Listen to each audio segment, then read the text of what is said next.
Khi nào bạn có thể đoạn tham sân si?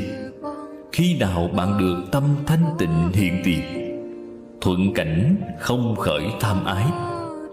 Ngay trong nghịch cảnh, nghịch duyên, không có sân hận.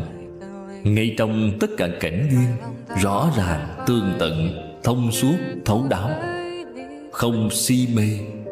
Trong cảnh duyên thuận nghịch mà không động tâm, thì đó chính là thiền định. Thuận cảnh cũng tốt, nghịch cảnh cũng tốt. Đức Phật nói, chớp mắt một cái liền đã một ngày, ngoái đầu một cái liền đã một năm, quay lưng một cái liền là một đời. Một đời người luôn có quá nhiều thứ khiến ta phải thổn thức không kịp nữa rồi. Cho nên hãy trân trọng mỗi người đối tốt với bạn. Quãng đời còn lại quý giá như vậy, mong bạn đừng lãng phí.